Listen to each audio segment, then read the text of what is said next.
discussion is ascending tracks. To begin with, we should know about the sensory system.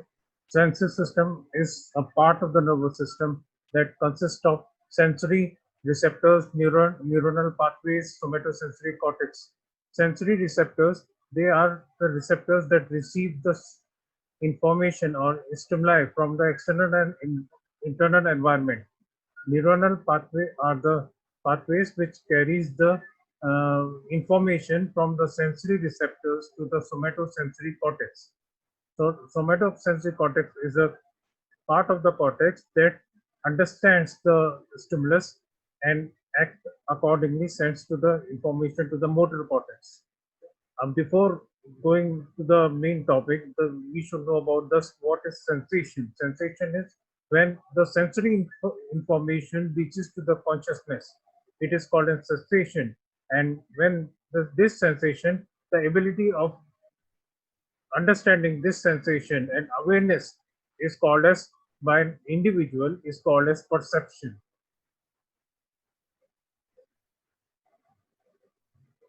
Now, ascending tracts. Ascending tracts, these are the tracts that constitute a group of sensory fibers that receive information from the receptors and convey it to the central nervous system.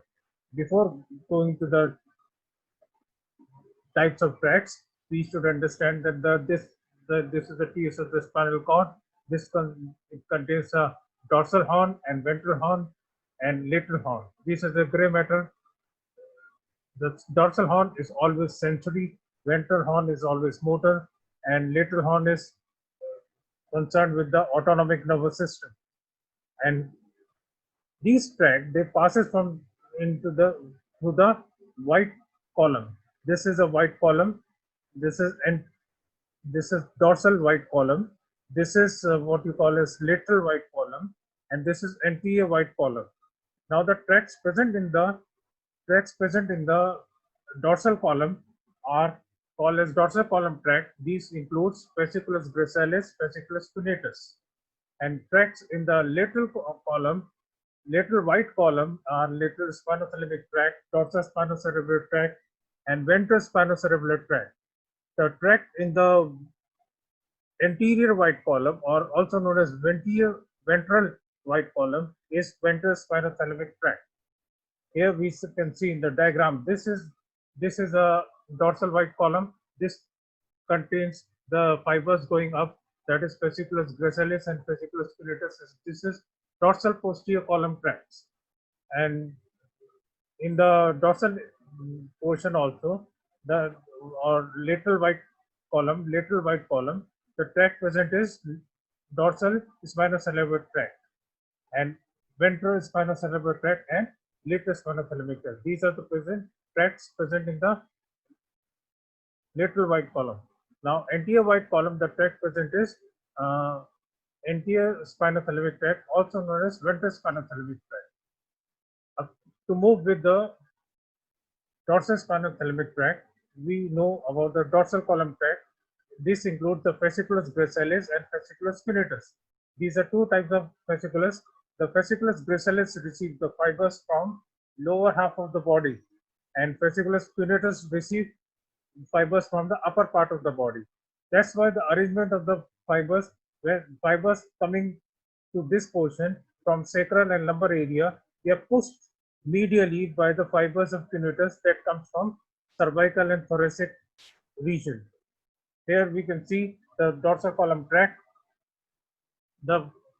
From the receptors, the fibers starts and passes to the posterior root ganglia, goes to the dorsal horn of the spinal cord.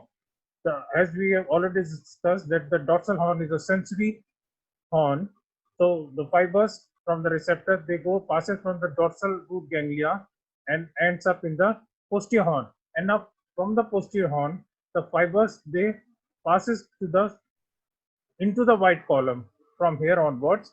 In this segment, they passes from the white column and moves up to the level of medulla. In the medulla, there is a presence of nucleus gracilis and nucleus spinatus.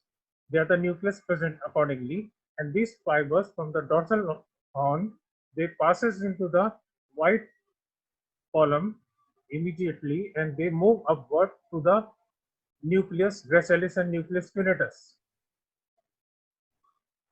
So these are called as first order neuron, and from this nucleus of gracilis and nucleus spinatus, the fibers they cross. See, there is a crossing of the fibers from in the medulla, and then these fibers they cross to the opposite side and move upward towards the ventral-posterior nucleus of thalamus. You can see this is a second order neuron. These are known as second order neuron. They passes and from the medulla after crossing, they reaches to the ventral-posterior nucleus of thalamus. From here, the third order neuron starts. The third order neuron passes from the posterior limb of internal capsule and ends up into the somatosensory cortex. So here we can see that the fibers starting from the receptors goes to the dorsal root ganglia, then dorsal column, and from the dorsal column the fibers passes into the white commissure, white column, and then they move upwards towards the medulla, ends up in the nucleus gracilis and nucleus spinatus respectively, and then the fibers from these nucleus, the fibers starts and goes to the opposite side and move upward toward the ventral posterior nucleus of thalamus, and from the thalamus the third order neuron starts. It passes from the posterior limb of internal capsule and ends up in the postcentral gyrus, or also known as somatosensory cortex. What you call the functions of the dorsal column tract, the functions that is carried by the dorsal column tract are fine touch. Fine touch is a touch of with low threshold, and then it constitutes the function of tactile localization. Tactile localization is the ability of the person to tell the precise position where the touch is given. Tactile discrimination is the ability of the person to differentiate between two adjacent stimuli or two adjacent touch. This property is most commonly appreciated in the region of thumb, limbs, and lips, because here the sensory units are overlapping and very close, while on the back the two adjacent stimuli cannot be felt because the sensory units are far apart, and it should be about, because they are about 65 mm apart. That's why it cannot be felt. But in the region of thumb, limb, and lips, the sensory unit or dermatomes, what we call as, they are very close, within the 2 to 3 mm range. Now the proprioception. The proprioception is the ability of the person to know about the position. A person can understand how he's sitting.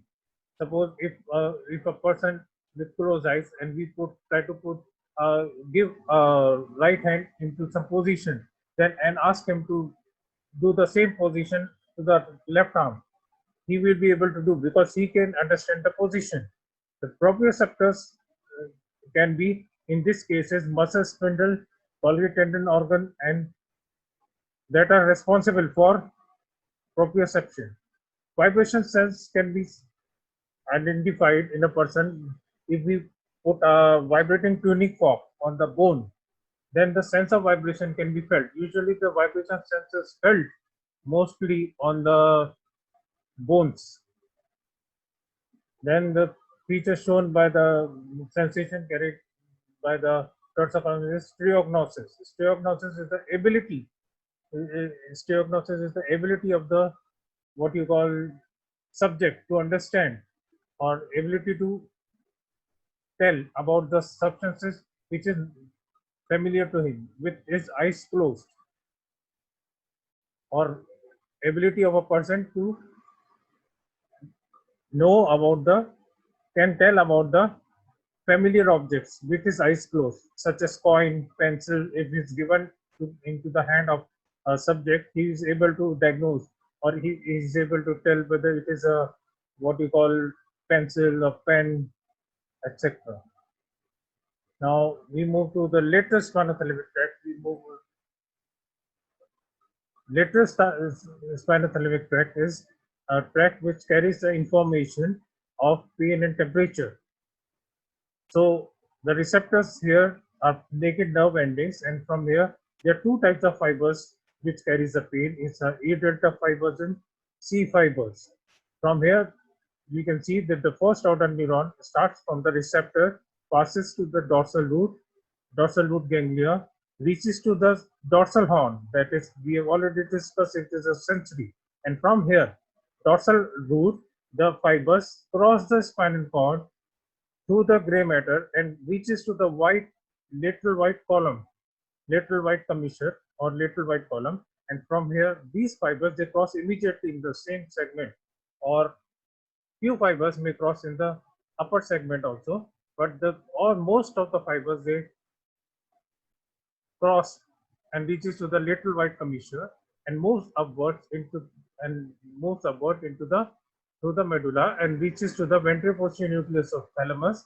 And from here the fibers third order neuron starts, and the fibers they passes from the posterior ring of ventral capsule and they land up into the postcentral gyrus or somatosensory cortex. Here from the receptors, pain receptors, naked nerve endings, A delta fibers and C fibers. A delta fibers is responsible for carrying up what we call fast pain, and C fibers is for slow pain, or A delta fibers for superficial pain, or C fibers for deep pain. These is first order neuron is start from the receptor, passes to the posterior root, then ends up in the dorsal horn of the spinal cord, and from here second order neuron starts. Second order neuron they crosses these fibers, they crosses reaches to the lateral white commissure, lateral column, and then moves upward towards the thalamus, passing through the medulla, and here they ends up into the ventripoposterior nucleus of thalamus. Here the third order neuron starts. Third order neuron passes through the posterior limb of ventral capsule and goes to the postcentral gyrus or somatosensory cortex. The sensation we have already informed discussed is that they carry pain and temperature. The function of lateral spinothalamic tract is carrying of the pain and sensation. Now we move to anterior spinothalamic tract. Anterior spinothalamic tract is there. Here we can see that the fibers. We can discuss about the position also. See here we can see the position of dorsal column tract. Here the fibers of fasciculus gracilis, fasciculus spinatus. Here this is lateral spinothalamic tract, which is already been discussed. The fibers are arrangement of fibers from medial to lateral is cervical, thoracic, lumbar, and sacral. This is lateral spinothalamic tract. Arrangement of fibers is from lateral to medial is sacral, lumbar, thoracic, cervical. Position we can see the position to the spinal cord. Then here we are back. The anterior spinothalamic tract. They are touch receptors. From the touch receptors, the fibers first order neuron starts and they passes from the posterior root ganglia, reaches to the dorsal horn of the spinal cord. Here the second order neuron starts and the fibers they cross and they went anterior into the anterior white column. See, fibers from lateral spinothalamic tract they pass laterally and reaches to the lateral region of the lateral white column. Here the fibers of anterior spinothalamic tract they passes from crosses the spinal cord, reaches to the anterior white column, and then they move upward towards the thalamus and passing through the medulla. And here they land up into the ventripoposterior nucleus of thalamus. Here the third order neuron starts and they passes to the posterior limb of the internal capsule, and then they land up into the postcentral gyrus. Here, again to repeat, the fibers from the touch receptor, these are first order neuron, passes from the dorsal root horn, and they goes to the dorsal horn. From the dorsal horn, second order neuron start, they obliquely cross obliquely, reaching to the anterior column, white column, and then they move upwards towards through the medulla towards the posterior ventral nucleus of thalamus, and from thalamus the fibers, third order neuron start. The fibers passes through the posterior limb of internal capsule and ends up into the postcentral gyrus. This is MPS spinothalamic tract. As we know that the sensation carried by MPS spinothalamic tract is through touch and pressure. Now, the spinocerebellar tract, these are the tracts that are present in the lateral white column. These tracts we can see in this illustrated diagram. The five dorsal spinocerebellar tract we will discuss first. The dorsal spinocerebellar tract, the fiber starts, they ends up into the Clarke's column of cells. Clarke's column of cells in the posterior horn of the spinal cord. Posterior horn of the spinal cord, and then these fibers move upwards, passing to the medulla, they and goes to the level of inferior cerebellar peduncle, and they lands up into the vermis, and from the vermis the fibers they goes to the anterior and posterior cerebellar cortex.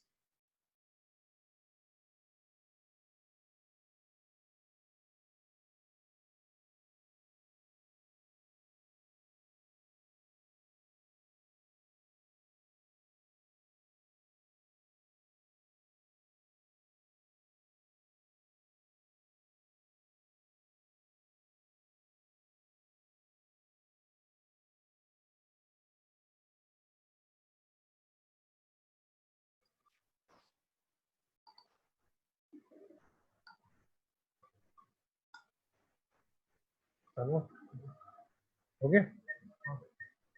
The dorsal spinocerebellar tract, these tracts are present in the lateral white column. The fibers of the receptor they start, ends up in the Clarke's column of the spinal cord, moves upwards, and passes through the inferior cerebellar peduncle, reaches to the vermis, and from the vermis the fibers land up into the anterior and posterior cerebellar cortex. This is cerebellum, and they land up into the cerebellum. Now, ventral spinocerebellar tract, the fibers again land up into the Clarke's column of cells of the spinal cord.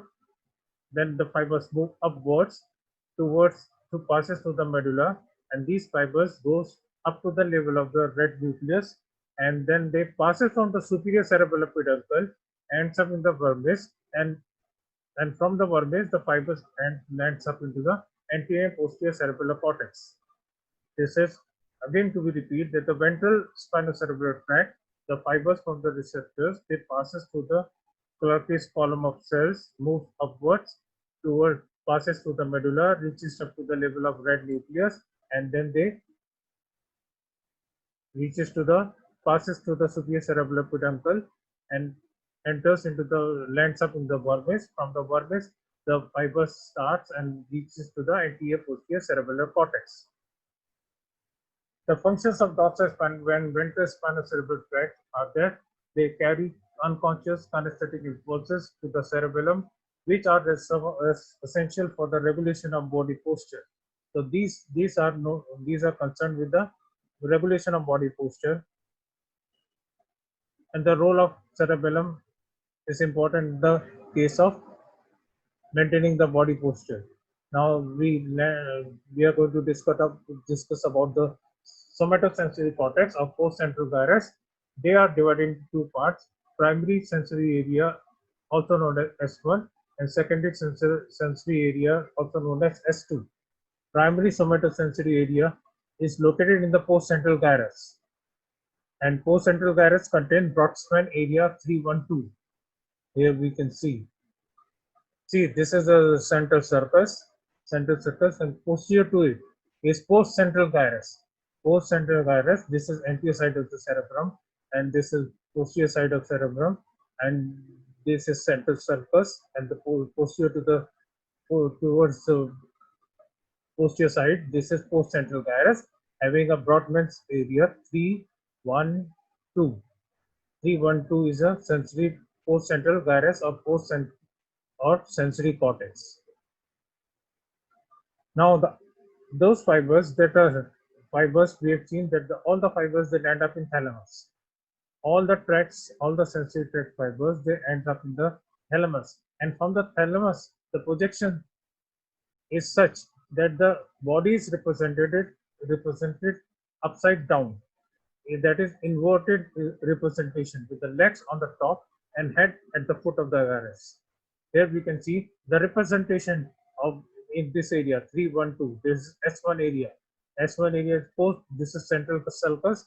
This is post central gyrus. Post central gyrus has got representation of the body from upside down. This inverted image present in the that the legs are upwards, then come followed by trunk, head, arms, hands, face, teeth, and tongue. This is a inverted projection of the body that is present in the this post central gyrus area 312. And now the we can see that the part that part that is densely innervated, that just like toes and arms, forearms, and thumb, index finger, they've and mouth, they've got a larger area because they carry most sensation. Most of the sensations are carried through hands and face. Most of the projections are numerous. See, densely innervated areas like fingers, thumbs, and limbs are represented by the largest area of the somatosensory cortex. That means that the area that are innervated, densely innervated, are fingers, thumbs, limbs. They are and face. They are represented as the largest area. Here we can see that their representation is very large because they are highly innervated and carries sensation, lot of sensations. Now, any defect in S1 area will lead to the loss of fine touch, position sense, or discriminative power. Now, the secondary somatosensory area S2. This is located in the parietal cortex. Parietal cortex, and this somatosensory area, that is S2 area, secondary somatosensory area, it received efferents from both sides of the body, and it also has a same presentation upside down. So usually there are two inverted projections, one for the S1 area and S2 area. The difference between this that they receive from the one half of the body, but this second somatosensory area receives from the both sides of the body. Now, any defect on the S2 somatosensory area is that there is a defect in the learning process of like what when we touch anything we learn about that this is has been touched, or that is learning. If someone touches a pool area, then next time when his hand is on the pool area, he will feel that this is a pool area. So this deficiency in learning based on tactile discriminative power.